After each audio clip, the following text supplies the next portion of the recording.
নমস্কাৰ, মই বিষ্ণু দাহাল, লখিমপুৰ জিলা গোৰ্খা সন্মিলনৰ চিফ এডভাইজাৰ আৰু লখিমপুৰ জিলাৰ ৰাজগড় শিমলুগুৰি গোৰ্খা ছাত্ৰ সন্থাৰ সভাপতি আছে মোৰ লগতে বিকাশ শৰ্মা আৰু অৰ্গেনাইজিং সেক্ৰেটাৰী আছে, তাৰপিছত আৰু সদস্যসকল আছে।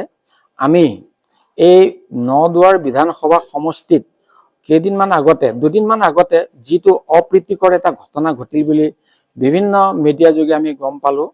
সেই গম পোৱাৰ পিছতেই আমি নদুৱাৰ সমষ্টিলৈ নিজে আহি ইয়াত আমি সৰজমিন তদন্ত কৰিলো আৰু ইয়াৰ আজি দিনৰ 1টামান বজাতে আহি আমি ইয়াৰ বিভিন্ন জনসাধাৰণৰ সৈতে মানুহবিলাকৰ সৈতে আমি কথা বতৰা পাতিলো।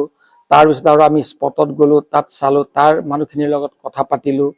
আহি পেলাই আমি আমাৰ নদুৱাৰ সমষ্টিৰ বিজেপিৰ যিগৰাকী প্ৰাৰ্থী পদ্ম হাজৰিকা ডাঙৰীয়া, তেখেতৰ ওচৰলৈ আহি আমি কিছু কথা সুধিলো।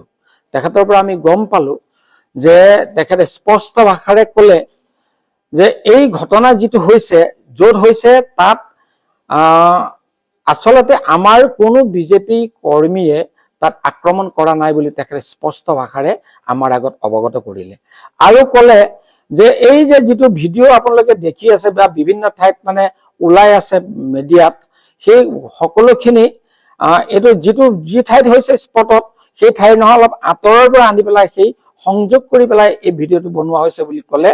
আৰু লগতে আমি আৰু এটা ভিডিঅ' চালো, যিটো ভিডিঅ' চাই পেলাই আমি আচৰিত হলো। এটা ভিডিঅ' যে সুনীল চেত্ৰী ডাঙৰীয়া মানুহৰ মাজৰ পৰা অকণমান আঁতৰলৈ সুস্থভাৱে গ'ল, তাৰপিছত আৰু তেওঁ হঠাৎ ৰাস্তাত পাছফালে পৰি চিঞৰ বাখৰ কৰা আমি এই ভিডিঅ'টো দেখিবলৈ পালো।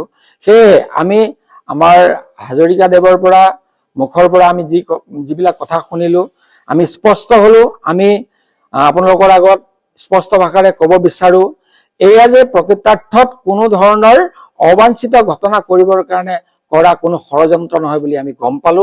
গতিকে ৰাইজ, সমগ্ৰ অসমৰ গোৰ্খা জনসাধাৰণক আমি কৰজোৰে মানে মিনতি কৰিব বিচাৰিছো যে ইয়াত শান্তি সম্প্ৰীতিৰ একতাৰ এনাজৰীৰে যিটো সুন্দৰভাৱে নিৰ্বাচন প্ৰক্ৰিয়াত সকলো জনসাধাৰণ একত্ৰিত হৈ আছে, এই কথাত আপোনালোকে ইয়াত ভুল গৈ ইয়াত বিভিন্ন ধৰণৰ বিভ্ৰান্তিকৰ সৃষ্টি কৰি এই ইয়াত থকা যিটো পৰিৱেশ, এইটো পৰিৱেশ বিনষ্ট নকৰিবৰ বাবে মই বিনম্ৰতাৰে মই অনুৰোধ জনাইছো।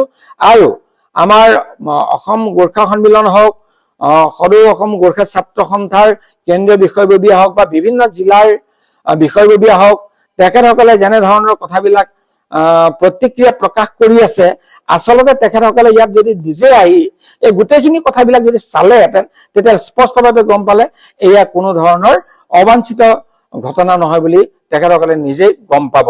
গতিকে মই এই মিডিয়াৰ যোগেদি আজি স্পষ্ট ভাষাৰে ক'ব বিচাৰো যে আমাৰ ইয়াত যিটো ঘটনা ঘটি গৈছিল, এই ঘটনাটো কোনো কাৰণতেই আমাৰ দুটা পক্ষৰ মাজত বা বিজেপি আৰু কংগ্ৰেছৰ মাজত অৰিয়াঅৰি বা হতাহতি হোৱাৰ কোনো ঘটনা নহয় বুলি আমি গম পালো। সেয়েহে সমগ্ৰ ৰাইজক মই অনুৰোধ জনাও, আমাৰ গণতান্ত্ৰিক যিটো প্ৰক্ৰিয়া, সেই প্ৰক্ৰিয়াত যাতে সুস্থভাৱে নিৰ্বাচন প্ৰক্ৰিয়াত মতদান নিজৰ নিজৰ প্ৰয়োগ কৰিব বুলি আশা কৰি মই এই মিডিয়াৰ যোগে সকলো ৰাইজক অনুৰোধ জনালো। ধন্যবাদ। তেনেকুৱা আমি গম পালো সুনীল চেত্ৰী ডাঙৰীয়া এইটো মানে তেখেতে কিছুমান অলপ এক্টিঙো কৰিছে যেন আমি অনুভৱ কৰিছো, কাৰণ তেখেতক কোনো ধৰণৰ ডাইৰেক্ট মাৰপিট কৰা ক'তো ভিডিঅ' বা ক'তো মানুহে ইয়াত কোৱা নুশুনিলো। বিভিন্ন আমি স্পটত গৈ পেলাই তাত থকা মানুহখিনিক আমি সুধিলো, কোনেও মানে একেমুখে কোৱা নাই যে সুনীল চেত্ৰীক কোনোবাই আক্ৰমণ কৰিছে বুলি। এইটো কিন্তু আমি স্পষ্টভাৱে জানিলো যে সুনীল চেত্ৰীক কোনেও আক্ৰমণ কৰা নহয়, এয়া এটা অবাঞ্ছিত তেওঁ নিজেই বনাই পেলোৱা এটা ঘটনা যেন আমাৰ অনুভৱ। লগতে আৰু এটা কথা মই ইয়াত সংযোগ কৰিব বিচাৰিছো যে সুনীল চেত্ৰী ডাঙৰীয়াই তেওঁক মাৰপিট কৰা বুলি তেওঁ যিখন হস্পিটেলত গৈ পেলাই চিকিৎসাধীন হ'বলগীয়া হ'ল, তাৰ যিবিলাক ৰিপৰ্ট আৰু লগতে SP ছাৰে যিটো ক্লিয়াৰিফিকেশ্যন দিয়াৰ যিটো ৰিপৰ্ট, সেইখিনিও আমি ইয়াত চালো। চাই পেলাই আমি গম পালো যে সুনীল চেত্ৰীৰ কোনো শাৰীৰিক আঘাত পোৱা ডাক্তৰে উল্লেখ কৰা নাই আৰু মাত্ৰ খালি অকণমান চুগাৰ কমি যোৱা কথাটো ডাক্তৰে লিখিছে, কিন্তু শাৰীৰিক বা মানসিক ভাৱ তেনেধৰণৰ কোনো আঘাতপ্ৰাপ্ত হোৱা কথাটো ডাক্তৰৰ ৰিপৰ্টত নাই। গতিকে এয়া যে এটা তেওঁ নিজে তৈয়াৰ কৰা এটা নাটক যেন আমাৰ অনুভৱ হৈছে, এইটো আমি একদম সম্পূৰ্ণৰূপে নিৰপেক্ষভাৱে ইয়াত তদন্ত কৰি পোৱা কথাখিনিহে মই আপোনালোকৰ আগত অৱগত কৰিছো। গতিকে এইখিনি আমি ইয়াত পোৱা তথ্য।